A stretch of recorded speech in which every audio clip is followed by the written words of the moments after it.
Great chance here! That does it!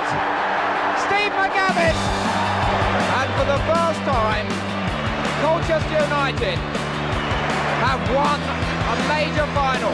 Still Garcia, finally the company arrives and it's in! It's a freak out goal from Ricardo Carvalho. Richard Garcia wants the credit and the shock is on at the bridge.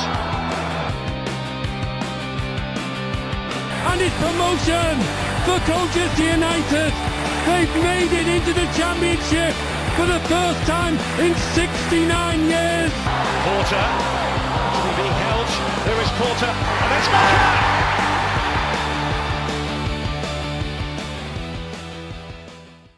Hello and welcome to Beyond the Barside, the podcast that covers everything Colchester United. I am Aaron J. A big thank you to those who are tuning in on Apple, Spotify and YouTube. You're doing us a big favour there, but no bigger favour than those sharing the podcast on social media over on X, Instagram and Facebook. And it has been another victory for the men's side as we won 3-1 at home to Harrogate thanks to a Harry Anderson hat-trick. And of course, over on the women's side, it was not to be in the County Cup as they fell to a 4-1 home defeat to Toby. But we will go back to that Harrogate win, and I was joined by Hughes fans Si, Dave and Jay to discuss that pretty good performance. Hope you enjoy. Welcome back to Beyond the Barside. I am joined as ever by Si and Dave and Hughes fan Jay. How are you doing, guys? Good, thank you. Very well. Good, Aaron. Cheers, mate. Lovely stuff. And obviously the Hughes are coming off another win, a 3-1 victory at home to Harrogate. That is 3 wins on the bounce. I mean, that is unprecedented given how we felt earlier on in the season. It's the tide has shifted absolutely hugely in such a short space of time. And the man of the moment, Harry Anderson, scoring a hat-trick really put the cherry on top of the cake because he got a lot of plaudits from us and he gets hammered by quite a few people on social media. He's often the subject of the "what does he even do" meme that often does the rounds on X. I think he's shown what he can do with that performance on Saturday. Si, do you want to get us started? Yeah, I think it's a well-deserved hat-trick for him. You know, like you say, he gets criticised unfairly. What does he do? That man's work rate is off the charts. And he does so much of what people I always refer to as the unsexy, boring stuff off the ball and just put the work in for others to shine. And goals has never really been one of his main parts of his game, but we've scored 9 goals in the last 2 home games. And he scored 5 of them. Do you know what I mean? This thing's unreal what he's doing. So, yeah, I think massive place here. I was a bit worried the game was going to be a bit of a banana skin. The way they scored so early in, 3 minutes gone, wasn't it? Again, got caught out with a man unmarked to the rear post. A bit of a Cole trademark way to concede. And yeah, but from then on, I think once we got that goal back, heads didn't drop and there's only one team that was going to win it. And Anderson, I don't know if anyone's heard his post-match comments, but he said, you know, he was on cloud 9 after his 3rd, got a chance to get his 4th, skied it into Rosette, and he just thought to himself, yep, I'm back. So, yeah, and to be fair to Harrogate, I thought their goalkeeper kept the scoreline very, very... He always does against flexible. us. Yeah. It's just this time we've actually managed to get a few past him, but I've never seen him have anything less than a 9 out of 10 against us. Yeah, he made a few really good saves, didn't he? Best second half. I think, we've obviously Chesterfield was steamrolled them. Grimsby was a half-fought away win, and Harrogate this time was just a scrappy home win. So we've learned to win in all different situations and scenarios now, and we've learned to play when it's not all in our terms. And long may it continue. But again, no changes and move on forward. Yeah, I'm absolutely. not sure scrappy's the word. What would be your word? I thought we were pretty flowing yesterday. We could have. We're being greedy now. We could have hit your baseline site again. Exactly. 6 goals at home, but we didn't. And arguably, we should have, but we didn't. Yeah. So therefore, we've fallen short of disappointed. what we expect. Absolutely gutted, sires. So I'm sorry, it's all very well winning all these games, but if we're not meeting basic standards, come on, that's what they're playing at. I mean, it was a really good. I agree, Dave. It was a really free flowing performance, particularly going forward. We created loads and loads of chances. Belshaw made a few really good stops. We, skied a few. We had a few blocks sort of last ditch that kept the scoreline down to 3. I thought all of the goals were really well taken, and Anderson sort of finished what were really well worked moves going forward, and you could tell that they were things that we'd certainly been working on and were part of our general playing style. But at the back, we were pretty solid too, weren't we, Dave? Yeah, Tucker again, it almost went unnoticed how good he was, because he just covered everything. We can see the goal with their first attack. I've seen it back, actually. It was a hell of a finish from the guy. The way he covered, there's literally, he had that sliver of the goal to aim at, and he found it. So, these things happen.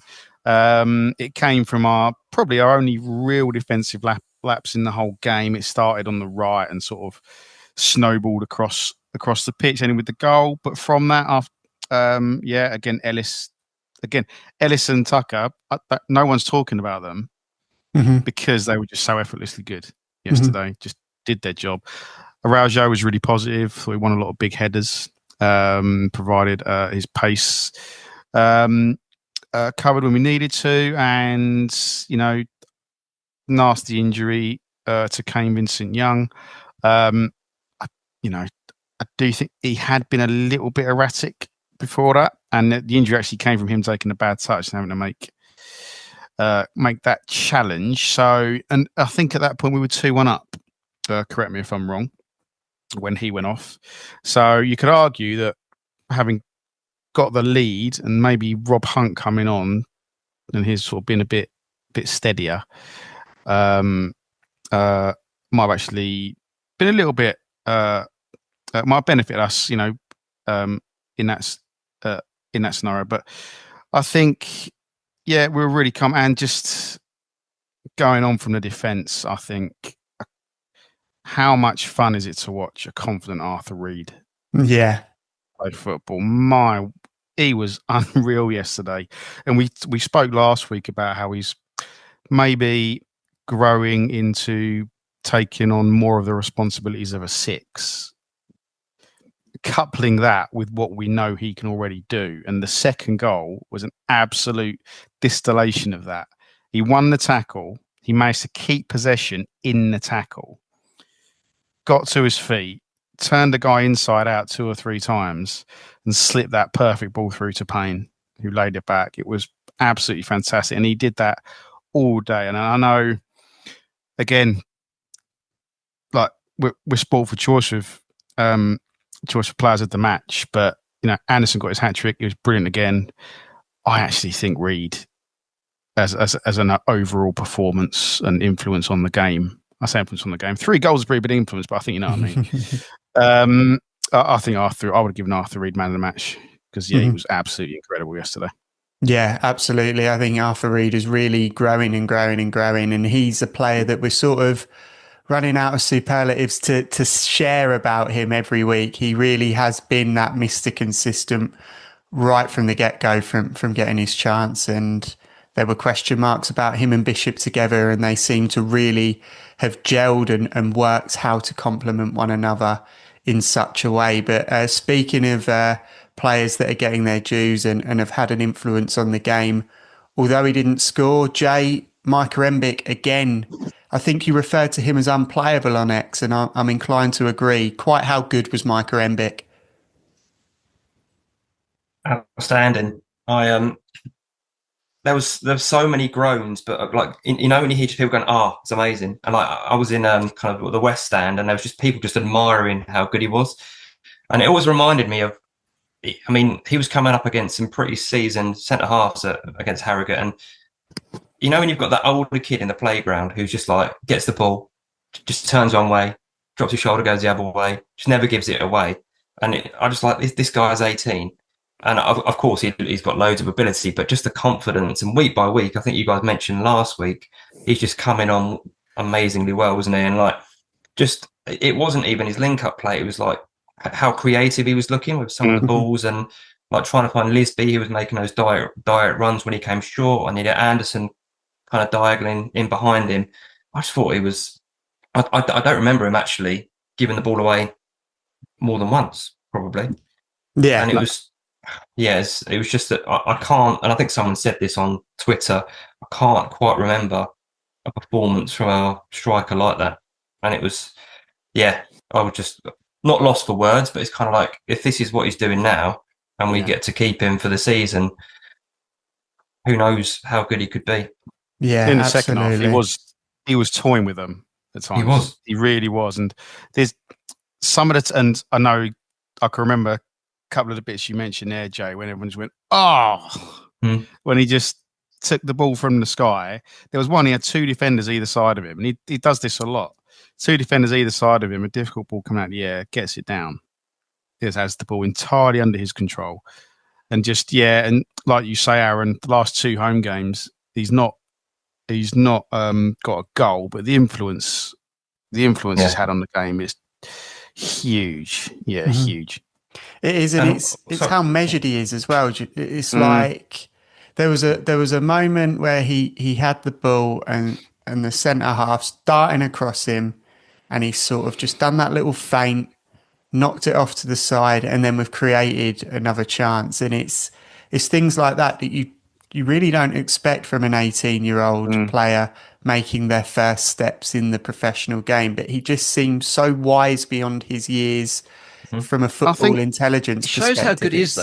Sorry, shows how good he is, though, the fact that we've got a number 9 who hasn't scored goals, but is yet getting praised for what he's doing. That that's unheard of normally with Colchester fans. So it shows what influence he's having on the game.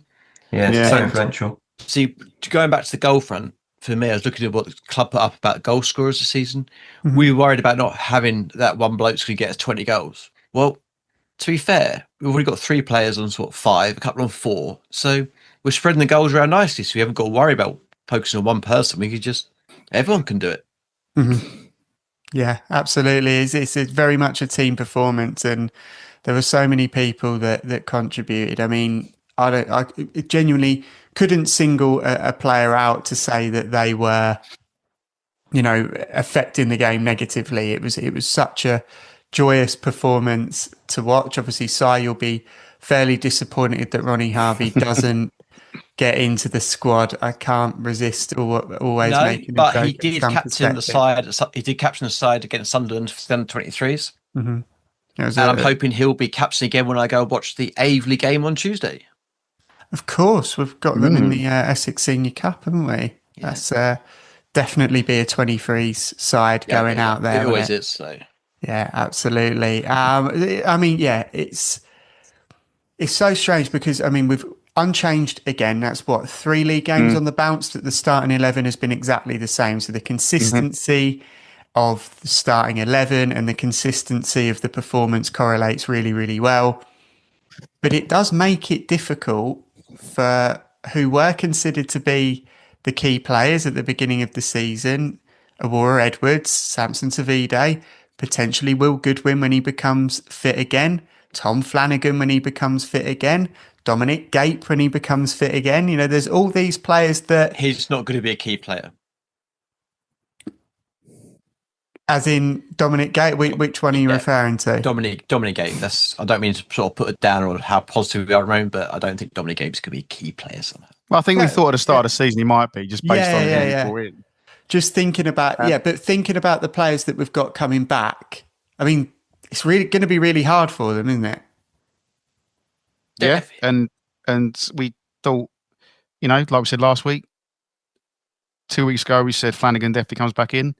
Why would you change the winning team? Anderson, and when we were all sure how Edwards would be a starter. Lisby's emerged. Anderson's now playing at the level he's playing at. And when Goodwin comes back, that's three forwards to choose from. And I think at the moment you cannot not play and pick. No.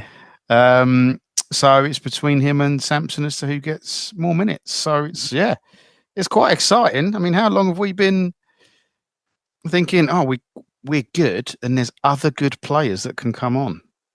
Yeah, absolutely. It's that strength in depth is probably something that we've not really had. And once we get a few players fit and in and around the squad, we will have that in abundance. It's really an exciting time to be a Colchester United fan. I'm almost reticent to say this because I know where Si's mind is going to go to, but I think when he is fit, Gape might come back into the squad because we need maybe a bit of cover in central midfield.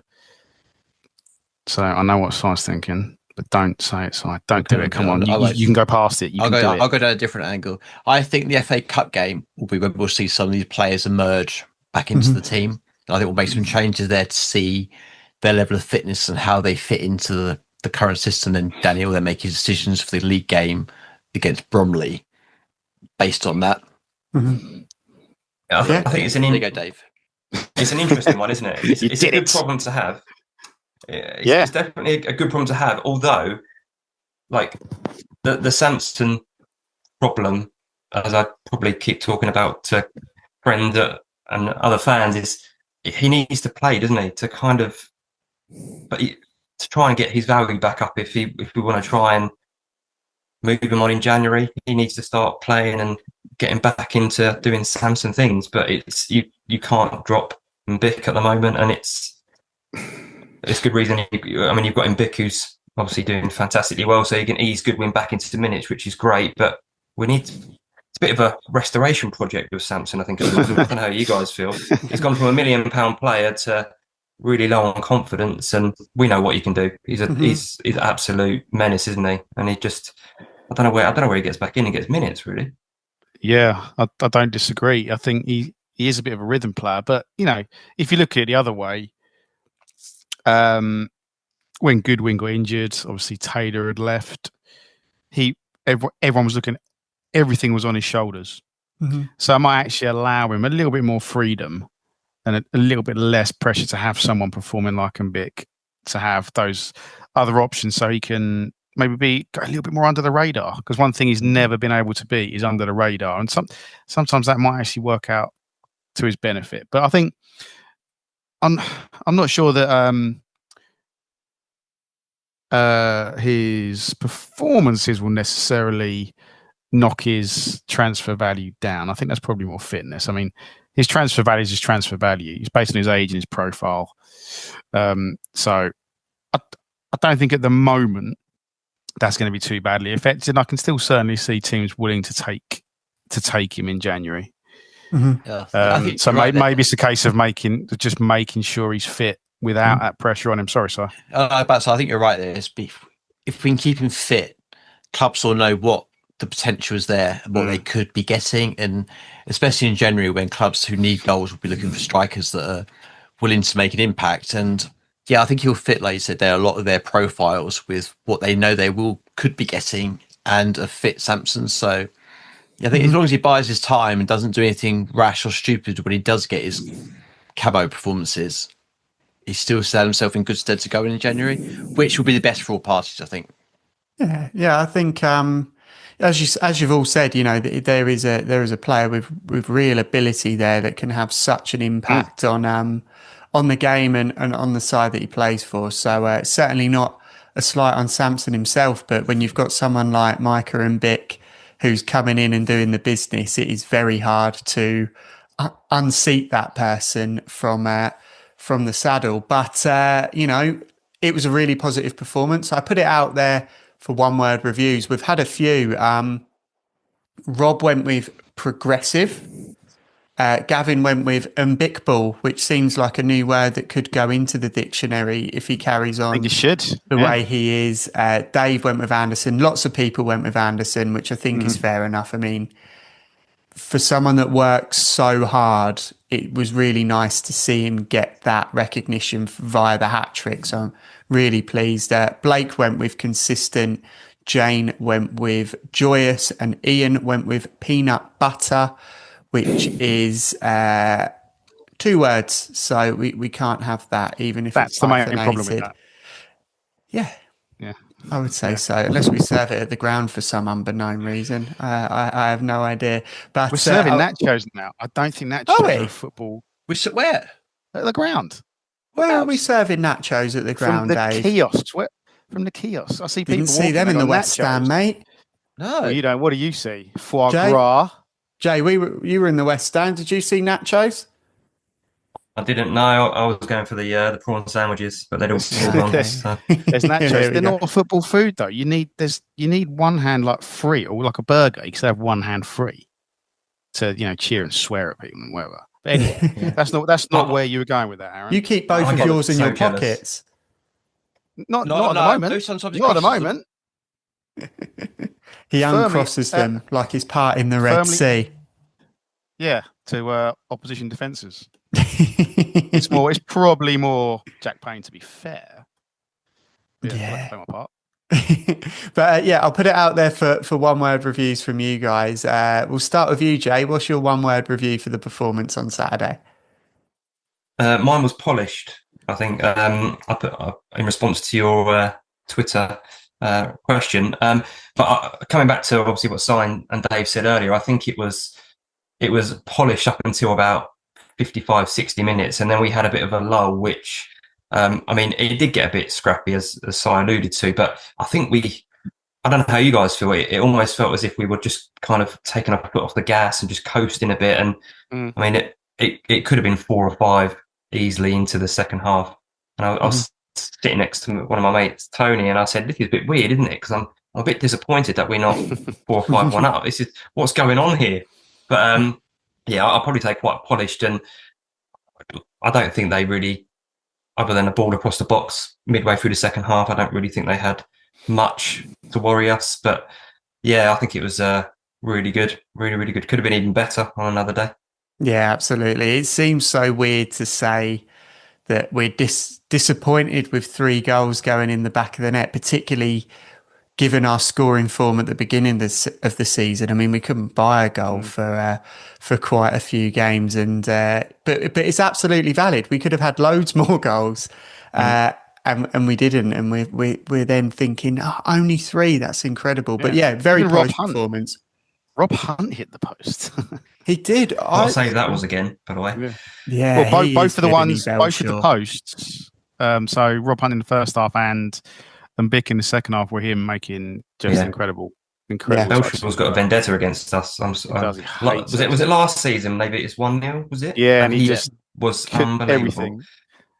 Yeah. It's very rare that you watch a goalkeeper concede 3 goals and still think you are a really good goalkeeper. I think he was their best player, and I think it goes a long way to talk about the defenders in front of him, that he's conceded 3, still been a really, really good player, and it says a lot about the defenders, and you sort of feel for goalkeepers like that when they've put a shift in, but they're just facing so many shots, and they seem to be a side that are just as bad at defending at the back post as we are, if not worse. I mean, they were a little bit lax at times, but anyway, one word review, Dave?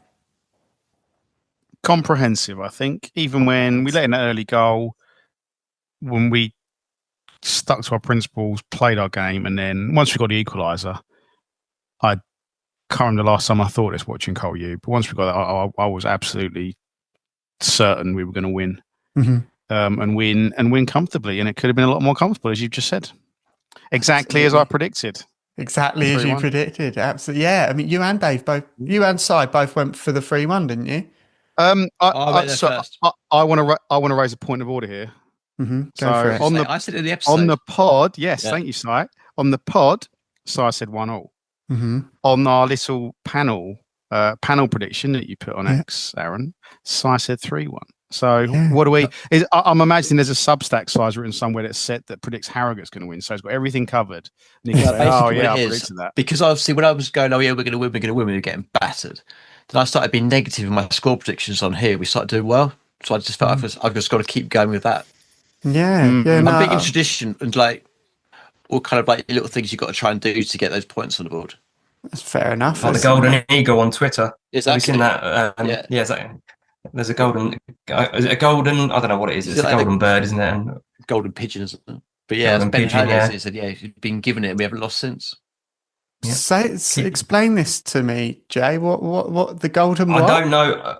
I don't know any context, but Ben Halliday, who is on Twitter, who posted a picture of a golden bird. It looks pigeon. I think it might be a little bit more sophisticated than that. I don't know much of the context, but since he's got it, we've been winning every week. So I think he's termed it the Eagle for reference to Eddie. But, he got gifted it by someone he's working for, didn't he? Because he worked is that right? Yeah. Landscaping or something or other. So yeah. Yeah, keep shining it up because it's working.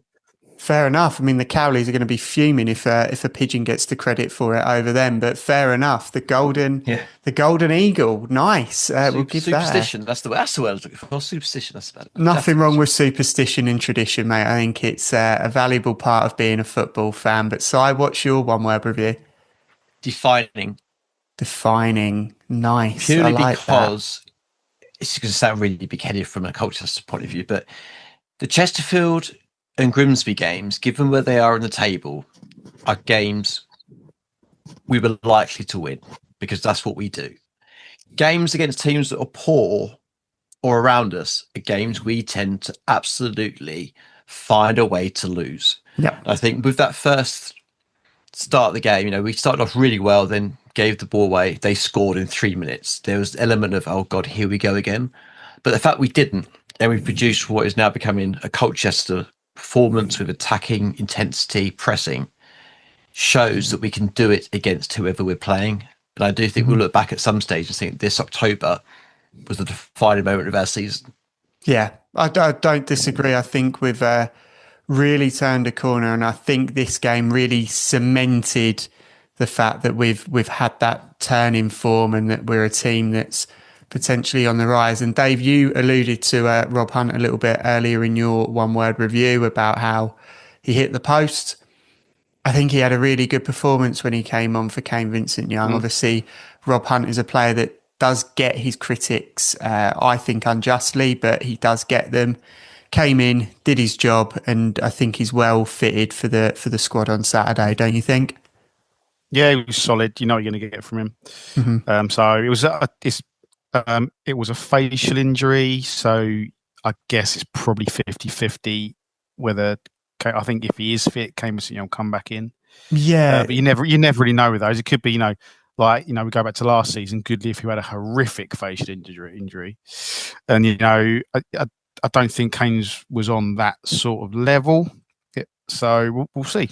We'll see. We could very well see him in this team against Swindon. Yeah, it's a tricky one. They were trying to stop the blood and keep him on, weren't they? So they were looking to try and play him. So hopefully he'll be back. Yeah. So you guys were was it? So I didn't. It was completely the opposite end of the pitch to me, and the reports that I've seen have been different. Dave, you thought he might have lost a few teeth. From what you were saying at the time. It looked like that just the way they were. Because it was clearly a facial injury, and he was. Didn't look like a sort of concussion protocol because he was just clearly just in pain, rather than being unaware of his surroundings or anything. And yeah, Danny seemed to say his sort of lip had been pushed into his teeth, and his teeth had come through, which is horrendous to deal with. But that's yeah, awful, it might be one of those. Don't play football with your teeth, do you? Get on with it.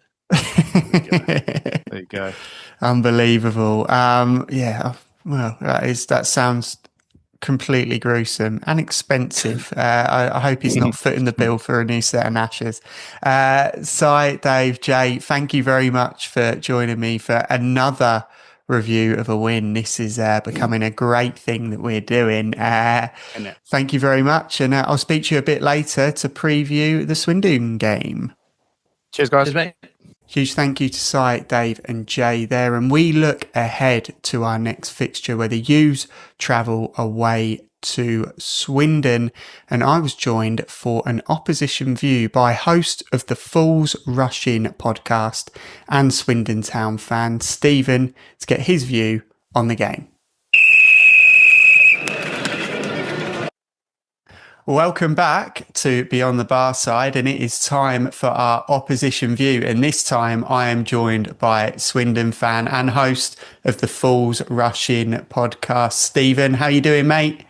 Very, very well. Thank you. Thank you for the invite. I appreciate it. No problem at all. We were saying just before that it's always a weird one with the opposition view, because sometimes you get people like yourself that podcast and speak about your club regularly, and then you've got other clubs that don't, and there's absolutely no one that's willing to come on. So it's always good to have an opposition view. And we'll start with Swindon. It's looking okay at the moment. I mean, 4th in League Two at time of recording. Obviously, you've got a game midweek, which was rescheduled due to international call-ups. I'm not sure whether it was you or Notts County that had the call-ups. Notts County that had the enough of them that were gone. Yes, it's always a strange one in League Two when you've got international call-ups sort of stunting the season, but a chance to rectify the Accrington performance, which Col U fans know all too well because we got popped by them on the telly just a couple of weeks ago. But how's the season going so far for Swindon from your perspective? It would be wrong of me to say it's been anything less than above standard, above average. It's been borderline very good. At times it's exceptional. We're very much in a moment whereby 90% of what we do looks and feels fantastic, but that 10%, when it goes wrong, it goes horribly wrong. And then it's just, you just don't understand. Swindon are the epitome of Jekyll and Hyde. But like I say, so much of it is so good, but you just don't understand how the bad is so bad. but then I'm also known for maybe being a little bit OTT in highlighting the negatives. You know, expecting peak Barcelona or prime Brazil in League Two obviously isn't the go-to either. But no, the majority of the season, as you say, we're in and amongst where we want to be. Good result on Tuesday before we play you, and I believe we're top if we win. I think because of the way the other results went. Mm-hmm. So yeah, you can't really complain at that. Mm-hmm. Yeah, no, absolutely. That's the life of a EFL football fan. I think that 10% really doesn't miss it. In particular, isn't it? You'll know, and every podcast, whether I'm hosting or whether I'm guesting or whether everyone's saying the same. No matter what club, where you are in the division, League Two is utter chaos. It's a complete shambles of the division, and that's why, as much as we all want out of it, we actually love being part of it as well. Yeah, absolutely. It's a very open division. It always feels like anyone can beat anyone, and that does make it a bit easier on the eye. And in terms of looking at the results that come in, it's not an easy division to bet on if you're that way inclined. But yeah, things are going really well. There's a wealth of experience in your squad. I mean, I had a little look. You've obviously got Ollie Palmer, which is sort of the marquee signing that you guys made, but you've also got Tafazoli at the back as well. I mean, talk me through some of the players that you fans need to look out for. So we for the first time, we've got a very good balance of squad. We've got players in every position. We've probably got 2 players in every position for the first time. But we've also got a good spread of ages. We've got some talented youngsters. We've got some experienced pros. So it's the best place to be in from a Swindon fan perspective that we've had for years. It really is. In terms of players to look out for, Drinan is the obvious one. He's the informed striker. One of the most informed in Europe, I still believe to be the case. Obviously, you mentioned Palmer as well. Whenever his name is on a team sheet, he's going to be a danger. Finney Monroe out on our left-hand side is absolutely smashing it. I'll be honest, I had a couple of questions about him in the first couple of games, but as soon as he's settled, he's been absolutely phenomenal. And his delivery is superb. In terms of midfield, if we're on our A game, Kilkenny is not just our best player technically, he is probably, for me, in the top 5, if not top 3 best players in this division. Absolutely superb player on his day. And thankfully, we have more of his day than we don't. Accrington was a don't, unfortunately, but these things happen. Nobody had their day against Accrington. And yet at the back, defensively, still probably our Achilles heel to an extent. Although I say that from an interesting perspective, because as you say, we've got Tafazoli who's come in, and again, he's done a good job in highlighting what we weren't great at before he came in. Will Wright's another experienced centre back. He has his qualities. I've not always been his biggest fan. I think that there are things he does that makes him a liability in defence as well, but can't deny that the qualities that he does have. But what's interesting is we're generally playing at the moment a free, with Ollie Clark being the third one as captain, a kind of midfielder into defence, alongside Tafazoli and Knight LaBelle has been the predominant free.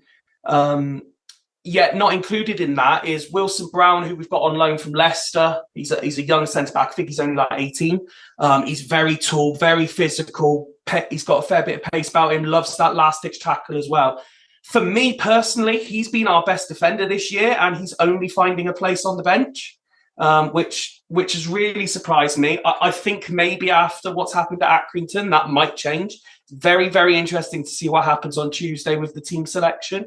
But yeah, I don't want this to come back and bite me, but I'm at the most confident I've been for a number of seasons that we have a good amount of quality throughout the team, that we are sort of where we should be in terms of in that discussion for teams being promoted, and not just because Swindon are a big team in League Two, because I don't subscribe to that notion. You earn the right to be where you are. We've been absolute dross for seasons. Absolute dross.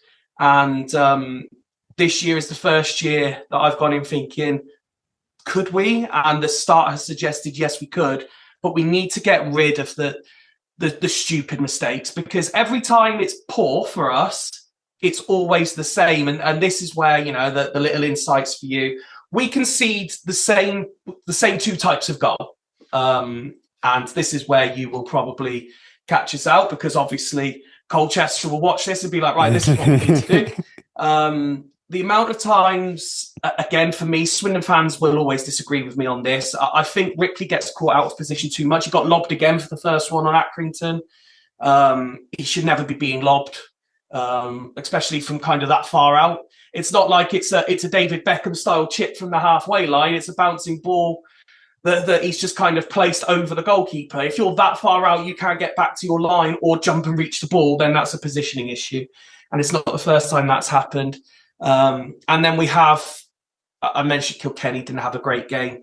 A few weeks ago, we lost the game at Salford because Will Wright tried to be a little bit too cute with the ball out on the touchline.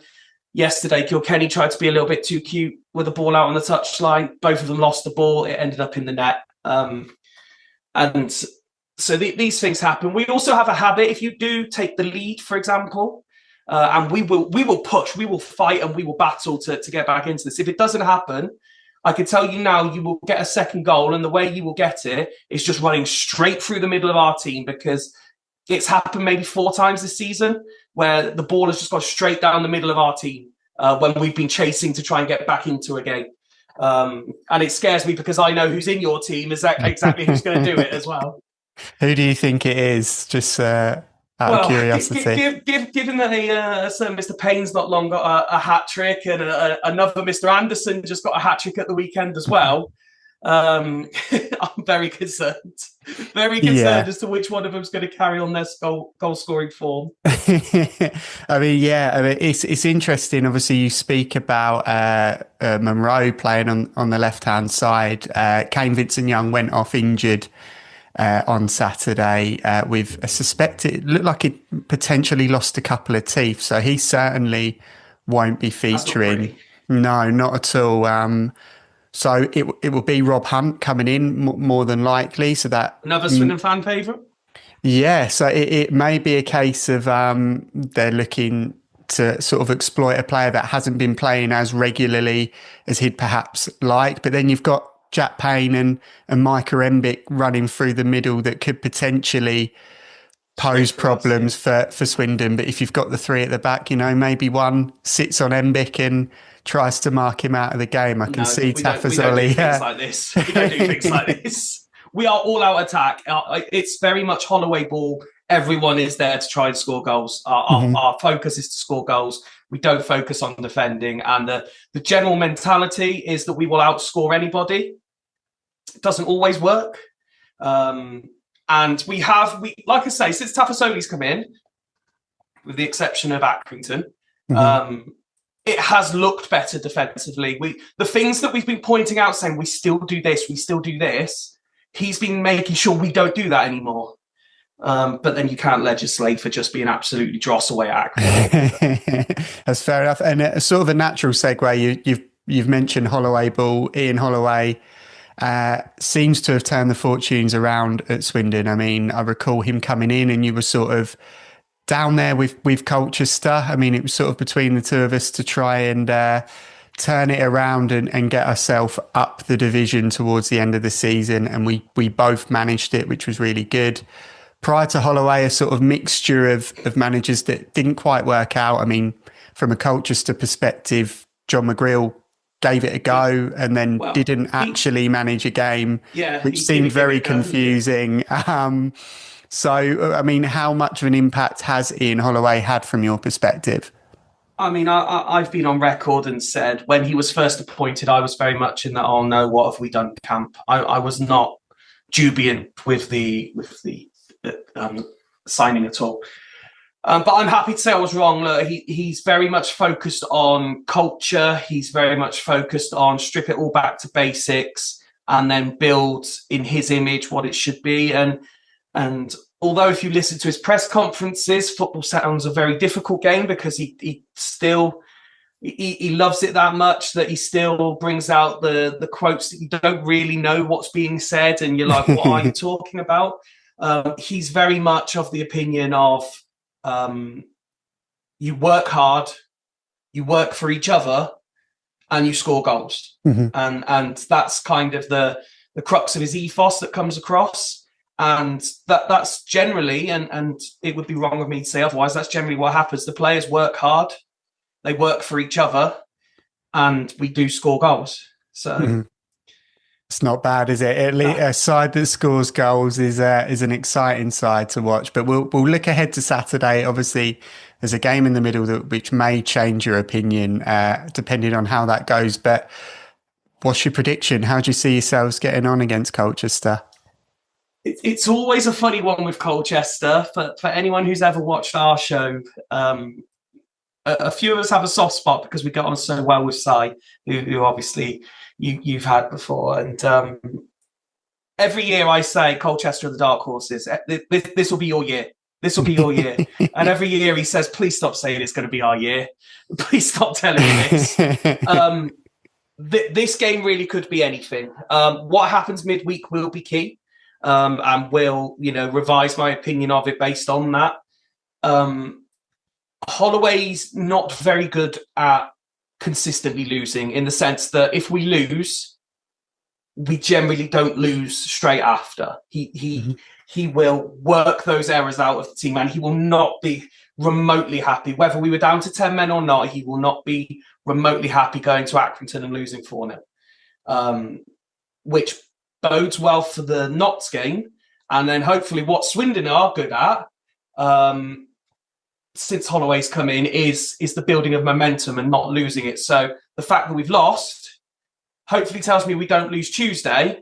And when we don't lose a game, we get on a good sort of 3, 4, 5 game run where we don't lose games. So I'm sat here confident enough that losing at the weekend means we will have a good week this week when it comes to playing Notts County and then yourselves.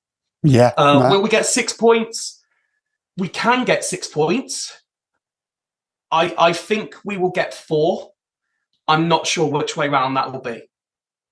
Yeah, no, I think that's fair to say. And obviously someone as experienced as Ian Holloway definitely will try and iron out those kinks within that sort of showed within the Accrington performance. It's a bit of a running theme for our podcast that I go for a 1-1 because statistically it's the most likely we get 1-1. That is what Colchester United have done this season for the most part, ahead of the last few games. So I'm going to go for a draw. I'm hoping that our run of momentum will make us a bit harder to beat. How solid is your defence right now? I think we'll concede. I do think we'll concede. If you concede, then you're going to have to work very hard to get points, because it can be very much Swindon are very much, if we get 1, we'll get 2. If we get 2, we can get 4, kind of thing. Yeah. So you will have to work very hard. If you're going to concede, you'll have to work hard. Yeah, no, fair enough. And the fact that there's so many connections for ex-Swindon within your squad as well. Of course, yeah, because I suppose the main sort of connection there would have been the Bengana element to it, that he brought in Ian Dolo. He also brought in Manny Ebbo, who we've no longer got. Yep. Jack Payne was Cowley, I believe. Okay. Potentially Ghana. Makes sense. It all sort of blurs into one, but obviously Ian Dolo has just come back from a significant knee injury. He appeared to have enjoyed his time at Swindon, so I'm hoping it will be a happy reunion for him, but not too happy for you guys in a sense that he'll put in a shift that he has done the last few games. Okay. If he's played the last few, he'll get a good reaction. The thing is, he will get a good reception from the Swindon fans. Payne will get a good reception from the Swindon fans. Hunt will as well, to be fair. It's not like you've got players who left under a cloud or left with any sort of ill taste in the mouths of Swindon fans. So all of these players, I'm sure, are going to get a good reception from the Swindon fans. It's good to know. Stephen, it's been great to talk to you and great to get a little bit of an insight into what's going on over at Swindon. And best of luck for Tuesday, and hopefully maybe not the best of luck for Saturday, but beyond all the best for the season. Listen, I've had a lot of good conversations with Colchester fans over the years of doing Fools. So I genuinely wish you have a great season. I've got absolutely no problem with you guys going up as long as we go up ahead of you. And with the exception of our 2 games, have a great season as well. Thank you very much again. And anytime you need a Swindon fan, just give me a shout. Brilliant. Thank you very much, mate. And likewise to yourself. Take care. Cheers, mate. Huge thank you to Stephen there for sharing his opposition view. And obviously, the opposition view isn't the only view that we have. And I was joined again by Si, Dave and Jay to look ahead to the Swindon game. Welcome back to Beyond the Barside. I am joined as ever by Si, Dave and Jay. How you doing, fellas? Good, mate. Thank you. Very good still. Lovely stuff. And obviously, we're on the back of a resounding 3-1 win at home to Harrogate, and the U's are on the road again as we travel to Swindon, a Swindon side that are 4th in the league at time of recording, but they do have a game in hand against Notts County, which could take them to 1st in League 2. So we could be playing the league leaders today. I have no idea, but that's it doesn't matter because Colu are massive and we're going to batter everyone in the league. So it really isn't an issue, but they have recently fallen 3-0, 4-0 to Accrington Stanley, 4-0 to Accrington Stanley away. Obviously, it's a familiar pattern for us because we got popped on the telly away at Accrington, which wasn't ideal and potentially kick-started this fantastic run of form, to be fair. But Dave, how are you feeling going into the Swindon game? It'll be a tough game. You know, we are one of, if arguably the form team in the league. Swindon, as well as losing 4-0, they lost their captain to a red card, violent conduct. So he will still be serving the ban when we play them. It'll be a very interesting game because they're a team who, from what I've seen, can attack you in different ways. They've scored some incredible, intricate one-touch play goals this season, and they can also go direct to Ollie Palmer and Matt Smith before he got his injury. So that's going to be a real test. And obviously, Tucker and Araujo have struck up a really good partnership the last couple of weeks. yeah, that's going to be a real test for them and a real test for Bishop and Reed of how they deal with that against a team who, like I said, can keep the ball well and can bypass the midfield.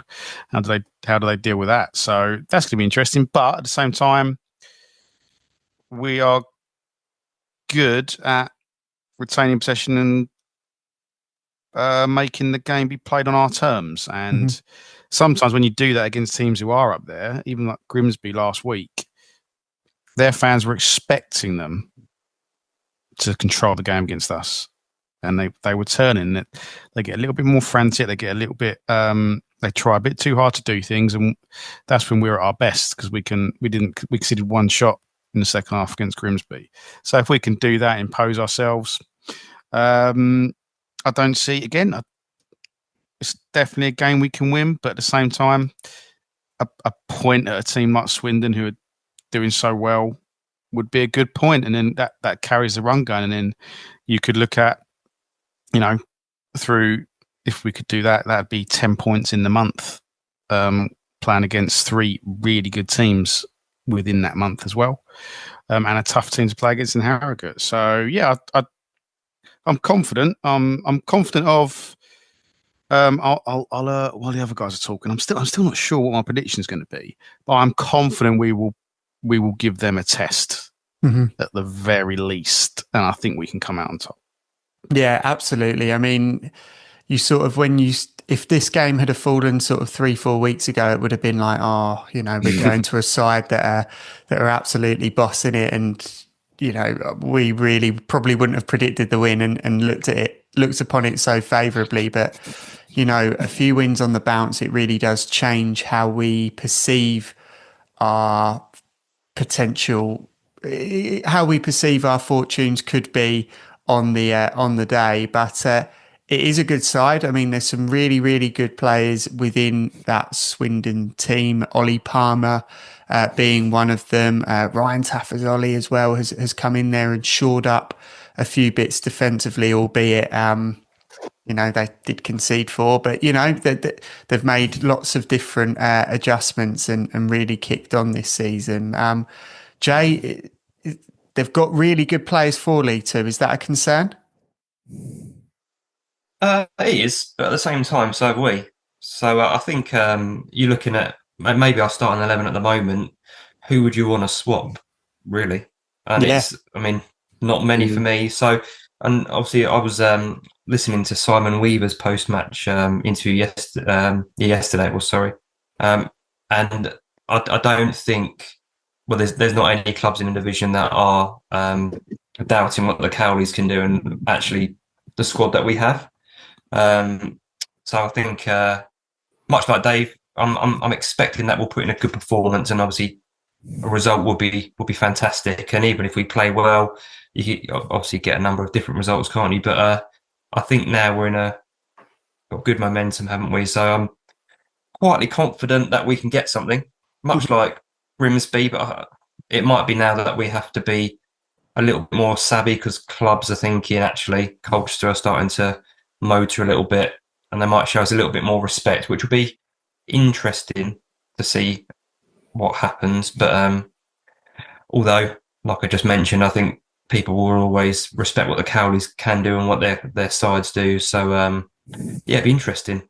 I'm hopeful of a performance, Yeah, definitely. And I think obviously that Cowley element is something that teams need to consider, because we have stuck to our principles. We have hit a run of form, and we are a side that's motoring and picking up momentum, and hopefully long may it continue as the season goes on. But Jay mentions Simon Weaver's interview after the Harrogate game. We're obviously going to Swindon, who have a manager renowned for his interviews and some of the answers that he gives in Ian Holloway. It just so happens to have fallen to you, this question, but I have devised a little bit of a game that you're going to have to play because it's fallen on you. It's called Holloway or Not Holloway. I'm going to give you a few quotes, and your job is simply to predict whether Ian Holloway said it or not. You up for it? Of course. Absolutely. Surely, Aaron, it was Holloway or Hollanay. I've devised a game called Holloway or Hollanay. Basically, what it is I'm going to read out. Absolutely, I'm going to edit it. I've devised a game called Holloway or Hollanay, where I'm going to give you a few quotes, and your job is simply to say whether Ian Holloway has said it or not. Are you up for that, Si? Let's go. Right, perfect. Okay. Quote number 1. Every dog has its day, and today is woof day. Today, I just want to bark. That's Holloway. You saying Holloway? Yeah. That is correct. It is Ian Holloway. Well done. Okay, 1 point to Si. Quote number 2. I love Blackpool. We're very similar. We both look better in the dark. Hollanay. It's Holloway, I'm afraid. Yeah, it's Ian Holloway said that whilst he was manager of Blackpool. So what a way to endear himself. Oh, absolutely. Okay. Quote number 3. I feel sorry for Monday. Everyone seems to not look forward to Mondays. It's not exactly Monday's fault, is it? Holloway. Saying Holloway? It's Hollanay, I'm afraid. It was actually Robert Earnshaw. I knew someone said it. Yeah, one of the great philosophy minds, Robert Earnshaw. Brilliant. Okay, right. That's 3, isn't it? I'll go 2. Yeah, that was 3. I think in post there needs to be a tension drone. Placed you're very you're overestimating my capabilities here, but we'll give it a go. Sometimes when you aim for the stars, you hit the moon.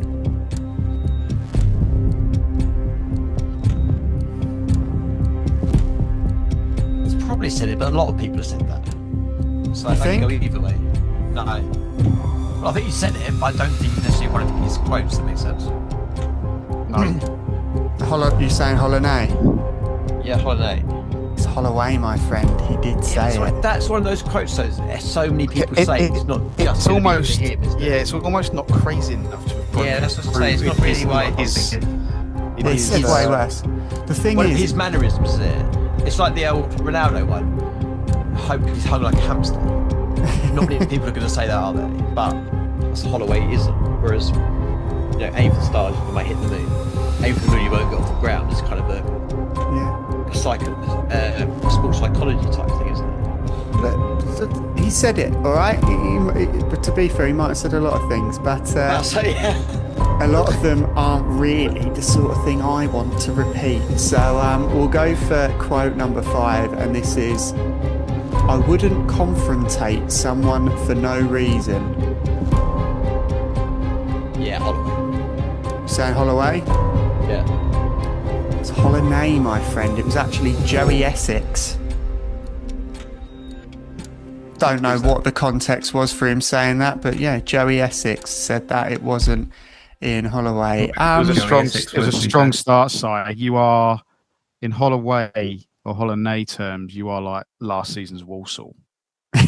Very much, yeah. Started off strong, just fell away to the end, and then fell away in the middle. Less said about the end, the better. Absolute catastrophe at the end there. Yeah. Can I ask a quick question, guys? Did you do? You did the quiz, the first quiz last week, Aaron, didn't you? Mm-hmm, yeah. On the last pod. So and Dave, what was your scores? I thought it was tough, I'm glad. I would have got 5, I think. I think I did struggle. You'd have got the 149. Yeah, I think so. I think I was too harsh with that question, to be fair. I think I would have. Looking back now, I think that's what I would have said. But having heard it and knowing it, do you know when you're not? Yeah. You're looking back in hindsight, aren't you? I was nowhere near that one. I think I'd have got it, but I can't be 100% sure. Fair enough. What do you reckon, Jay? Do you reckon you'd have done it? What, all 5? All 5, yeah. No, I got 4, which I was pretty happy about. But as soon as the Tony Adcock one came out, I was like, I thought it was 200. So yeah, give or take 50. Not bad, is it? Yeah, it's not bad. If it was The Price was Right, you'd have been okay. Si, what would you have got? I thought we were about 3. I was really like, when you kind of listen to something thinking, oh yeah, crap, I can't remember that. Can't remember that. My mind's gone blank. Don't know that. Yeah, I think because it's on the spot, it's kind of like, so then you get the answers. It's kind of, oh yeah, it makes sense now. it's weird because obviously I'm trying to do these features just to sort of break the podcast up a little bit, make it sort of a little bit more snappy, so that if people aren't listening to the whole thing at once, they can tune in and out of it and still listen to things in full, and it still be relevant to them. Something can come back to. So I've tried the quiz. I've tried those two guests talk about a Swindon game, and I just get like abused because I don't know what things the Holloway said. How's this come about? Don't worry, I'm going to ask you a I think proper this has question. worked really well. It seemed to really well, wasn't it? I really enjoyed it. It was good. Yeah, I highlight. I've got to swat off my Ian Holloway knowledge. Yeah, I really should have given you a little bit of pre-warning there, but I'll probably bet to be fair. Obviously tried it with the quiz and tried it with the five-a-side seems to be quite popular as well. But if anyone does have a particularly favourite thing that they've listened to out of the features, so it's use memory, fantasy five-a-side, and the use quiz. If any of those stick out that you enjoy them, let me know, and I'll just make more. Equally, if you think some are rubbish and you don't particularly like that feature, let me know that as well, and I can not do them because I don't want to record anything that people don't want to listen to. What are you inviting onto yourself, Aaron? Yeah, I could. Yeah, and if anyone's got a feature, this is why I bite us, because people might be like, "Yeah, but we really like the bits you do in the middle, but it's those 2 bits you have talking either side of it that we don't like." Yeah, get rid. Is there like a spike like that in the listener? It'd be good for Jay because he'll be coming on every week, mate. So I'll be doing that. Okay, cool. So yeah, slight tangent there. So I'm really sorry to do that to you, but yeah, we've got Swindon. They've got a very experienced manager in Ian Holloway, that has been there, done that. Do you think Holloway is the difference maker for Swindon's fortunes? Yes, you can see how he's come in, where they were when he came in, and what he's done. He gave it a real good go last year, didn't he, to try and push him up the league after he took over. When I saw the score against Accrington, it did worry me a little bit because I didn't realise they had a game in the week, and I was like, oh God, we could be the rebound team here. Here we go. But I think because they've got not counting the week, who obviously not counting aren't doing anything special this year, they could hopefully broad the brunt of the sort of Swindon upset and get it out of the system kind of thing, and then they'll be back to normal jogging when they play us. The way Dave described how Swindon play is very much like, describing how we play really is. It's going to be 2 very much even matched teams with how they're going to go about the game and how they're going to do things. The difference is, although we have got injuries, I don't think ours are quite as key as some of theirs, and also the suspension to Willie Clark is going to be a big loss for them because he's quite key for the leadership he brings. I think it's going to be a very good game. Personally, I'd like it to be 0-0, not a single shot on target, and the whole ball stays in the centre circle for 90 minutes, and everyone that goes has a really bad time. Because I can't make it because I'll be plodding my way around the streets of Dublin on the Sunday with my crazy marathon. So, yeah, 0-0, boring game. Get a point, move on to the FA Cup. I love that you've segued into the marathon chat there. I will do a little introduction for the marathon as well. But Si is running the Dublin Marathon this week. So, and there is a Just Giving page in the bio of this episode, wherever you're listening to it. Donate, please. Si, do you want to talk about the charity that you're raising money for? Yes, so I'm running for BLESMA, which is the British Luminous Ex-Servicemen Association, who do loads of work with veterans and any serving personnel who loss of limb or lose a limb in service or even everyday life can get support. And they were really good to me when I lost my leg, of helping me with like wheelchair access to my house and helping things I needed with the family and just keeping in touch. And when I was playing football, they were very kindly my boot sponsors for that as well. So they've helped me out through both sort of traumatic times plus to get back into sport. So I just thought it'd be a nice way to give back to them, and just a very rewarding cause. And I never wanted to do a marathon. I don't like running. I've got the perfect excuse not to do either, but somehow I've decided I'm going to do it. So yeah, the one and only opportunity. And obviously if you want to sponsor me, it'd be greatly appreciated. And if you want to wait till next pod to make sure I actually do it and sort of live, you don't waste your money. I also don't blame you, so that we will see. Very welcome. Good So, stuff, we have absolute faith in you. Yeah, absolutely. I mean, Si has alluded to more times than I would like him to that this could well be his last episode. So I would prefer it. You were the one that said the last time. Yeah, but you You're were the one that flying basically to killed me off in Tenerife. You were in Tenerife enjoying yourself. This is very different. Yeah. You're running the Dublin Marathon, where and I would not be enjoying myself. You'll be in pain and not enjoying yourself. So, if you can, if you could please donate to Si's marathon effort, that would be greatly appreciated. But back to the Swindon game, we're looking ahead to two sides that are very good going forward. Swindon are a really attacking side. They do score goals, but that does leave them open to a Colchester United attack. Dave, do you think it will be a high scoring game? I think it will. I can see it being a really high scoring draw. Sort of 2-2, even a 3-3 maybe. But I think both teams will score. And I think, and like what Si was saying before, about teams maybe showing us a bit more respect now. Now we've sort of found our groove. That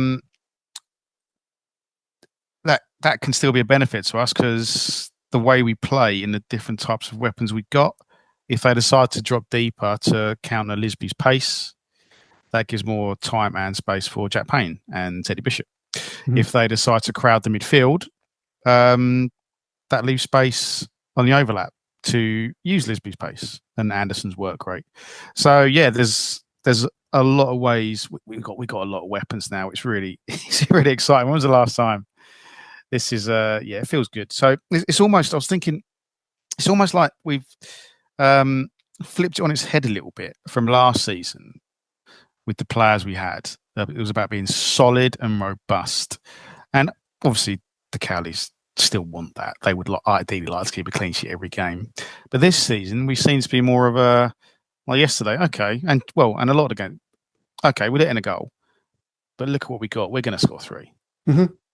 So what we said at the beginning of the season, wasn't it? It's like we're going to the Man City approach. We're going to concede, but we're going to score more. So Mm-hmm. And now we found the settled 11. The settled 11 in form and players who've come from nowhere, really, to really be influential. So, yes, I think it's going to be an exciting game. Yeah, absolutely. I completely agree with all points there. Dave obviously mentions the settled 11. Can you foresee any changes being implemented after such a good run of form? No, none enforced unless Hunt comes in at right back. But no, I think it'll be very much the same. Consistency is the key. Obviously, performances will dictate that. We'll probably keep the same 11, and rightly so. I think all the players that played and started and contributed on Saturday from the start deserve to keep going, really. And be crazy to change any, I would imagine, given the confidence and form they're in. Yeah, absolutely. Completely agree. I mean, we are a side that are high on confidence, and we've hit a real purple patch of form and long may it continue, to be honest. But we'll round it off with some score predictions. Si, what are you saying? Well, as it seems to be going well for us so far, I'll go with 1-1 again. Go for 1-0. You're wrong.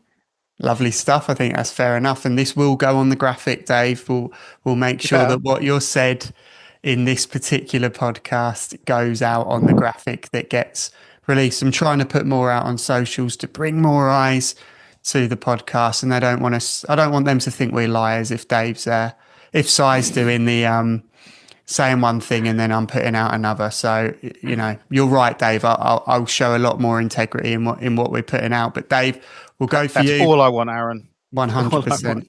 As you say, do your job. Yeah. And the results will come. Yeah. Dave, what's your score prediction, mate? I'm gonna go with 2-2. 2-2. I think, been an exciting game, entertaining game. I think both teams will score. Yeah, 2-2. Yeah, I know. Fair enough. Jay, what are you going for? Exactly the same as Dave. 2-2. 2-2. I like it. Yeah, no, fair enough. So we've all predicted a draw. I'm gonna go for a win. In which case, if you guys have all gone for a draw, I'll be the positive one for a change, because I usually go for 1-1 because statistically, that was the most likely result we were going to get. But we seem to have shifted away. It is fair enough with us. It was at least. We seem to have shifted away from that now. So I'm going to go for a 3-2 victory. I think you're right, Dave. I think we will concede, but I think we will score goals as well. So, Si, Dave, Jay, thank you very much for joining me. And, hopefully we get to speak again next week after another win. Absolutely. Cheers, guys. Yep. Cheers, guys. Cheers, Aaron. So there you have it. That is another episode done and dusted of the Beyond the Barside podcast. If you've enjoyed it, please feel free to leave a like and a comment on wherever you get your podcast. And also have a look at the episode description where you will see a link to Si's GoFundMe page. He will be running the Dublin Marathon either today or tomorrow, depending on when you are listening. So please do donate to such a worthy cause, and we'll see you next week. Thank you very much.